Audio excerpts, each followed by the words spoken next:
Welcome to a series of brief but deep philosophical reflection. My name is Joseph, and I am simply trying to provide critical yet objective commentary on philosophy in order to carefully direct any and all along the path of right reason. This series, entitled Building a Proper Disposition, is dedicated to building a proper philosophical disposition in order to better tackle our abundant philosophical, theological, ethical, and practical dilemmas. What is my fundamental presupposition? That every person attests to his or her own personal beliefs out of some subjectively reasonable circumstance. Thus, I am aiming to illuminate the extent to which our subjective thinking may have become pure bias or even pure error. Remember, there can only be one truth, and this is out of philosophical necessity.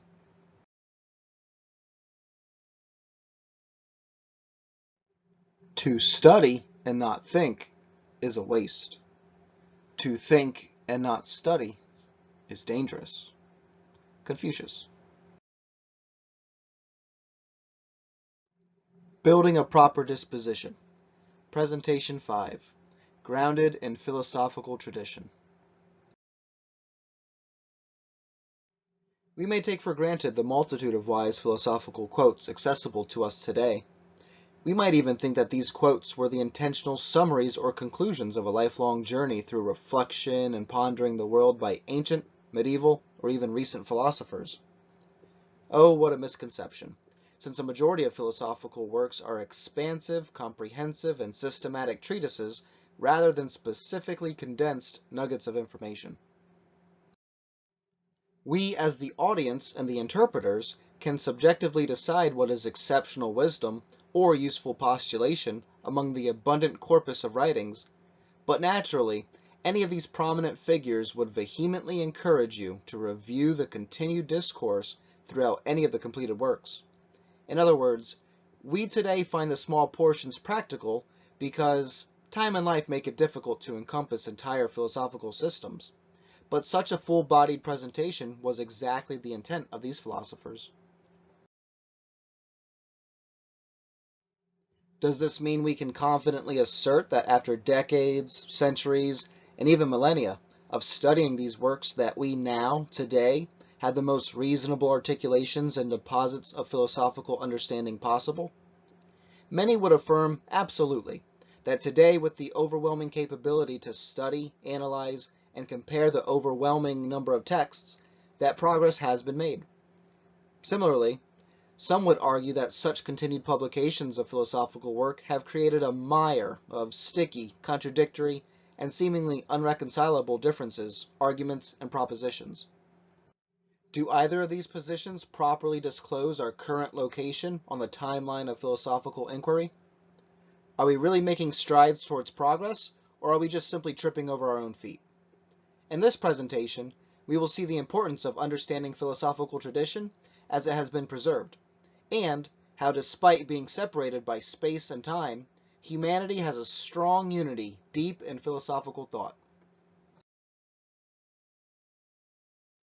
Among the vast arrangements of thought, the primary philosophical traditions are Eastern, Indian, and Western.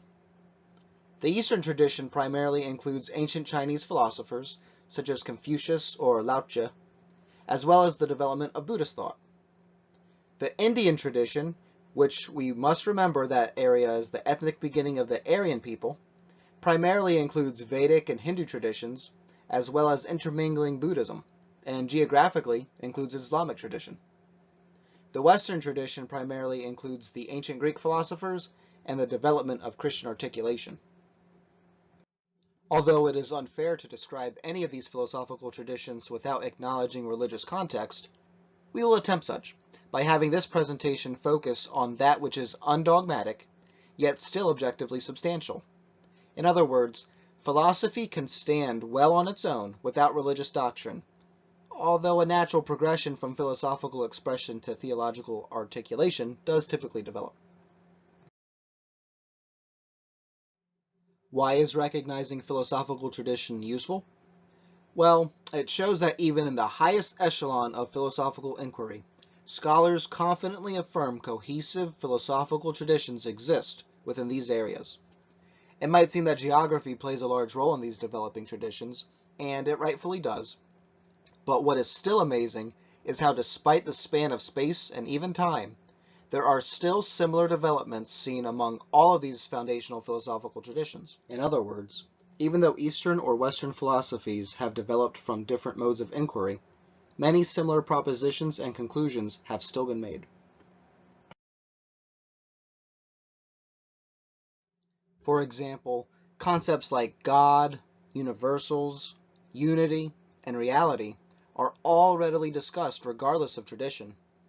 Terms such as divine mind, right order, consciousness, potentiality, and virtue are recovered from texts that have never even encountered one another's language or customs.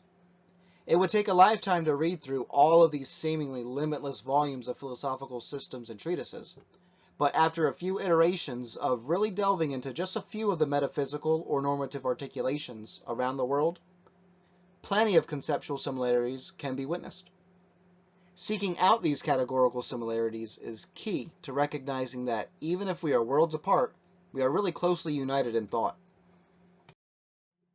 This is what it means to be truly grounded in philosophical tradition, that each of us can traverse the expansive thoughts of ancient and modern philosophers in order to recognize similarity and overlap, because these similarities and overlaps demonstrate objective thought within the limitations of humanity's articulation. In other words, despite individual modes of philosophical inquiry, there exists some objective articulation of our own reality or existence. These are the articulations that should become the sturdy foundation of our disposition. Many of us are comfortable proclaiming that something true for me might not be true for you, but this misconstrues the preeminent concept that is meant by truth. Yes, things change, and yes, we are each individuals, but truth is a concept that is not dependent on our own subjective description or feeling. This is the importance of being grounded in philosophical tradition, because one who does notice the remarkably similar articulations of philosophical standards from all around the world, ancient Greeks, Vedic Hindus, Chinese statesmen, Islamic Hafiz, or even Christian theologians, can then comfortably assert objective unity in our own thought does exist. And that is a big step to take, because we each have so many different ideas, labels, cultures, and meanings to our own words. But to see that objectivity supports and even demands some sort of unifying quality amidst all people is truly humbling, and is undoubtedly closer to a philosophical truth than any error that subjective criticism or inquiry could make. We all have our backgrounds, and within each of these backgrounds, we have our elevated scholars, prophets, theologians, and philosophers. If we only focus on the subjective criteria behind each of these esoteric or metaphysical occupations, then we will only become confused by the fact that many similarities do exist. Now, philosophically, there must necessarily be one truth, and that one truth must necessarily equate to our objective reality. So there is reason to be concerned with who is saying what and for what intentions or purposes. But what is equally important to recognize is that an objective truth will never change, such that even if a cunning sophist or a deceptive oracle were to utter it, it would still remain true. In other words, despite any deception or lies, objective truth still prevails, regardless of how one might want to attempt covering it up. So, the differences might be more easily apparent than the similarities, but just because there are differences doesn't necessitate that these are mere lies or malintent deliveries. In fact, there are too many well-intentioned and genuine philosophers from all backgrounds who might have pieces or parts of a greater and more comprehensive truth. This is the stance I take. Yes, I subjectively take this stance, but that is because I am convinced this is also the proper result of objective articulation, that it only makes sense that among all intelligible and earnest thinkers, we would have either different descriptions of one truth or different pieces of it. They can't all individually be entirely right, and that's because there are still many contradictions that exist despite similar concepts or categorical distinctions. However, it still makes sense that interwoven into any reasonable proposition would be at least traces of that objective truth each of these thinkers has sought. And this is exactly our own goal and prerogative, that we too may venture towards that objective truth and reality we all want to know more about. We have covered in previous presentations how to maintain intellectual honesty within ourselves, focusing on objective articulations rather than subjective criticisms. Here, we see how that practice prepares us for philosophical inquiry. If we immediately abandon the notion that pieces of truth can still be found in even the most remote texts, then we would potentially be missing out on an opportunity to bridge particular thoughts or unite particular peoples.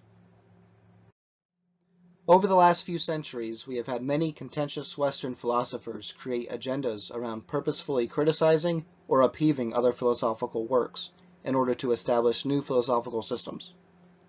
Can we claim these are disingenuous people who do not mean well? Even if we could, what is enlightening is that we can find, even within their own contentious works, similar bits and pieces of truth that might have existed in what was being refuted. Please remember, truth does not lie. Be critical, but be honest. We all have a reason to think that any one of us is right.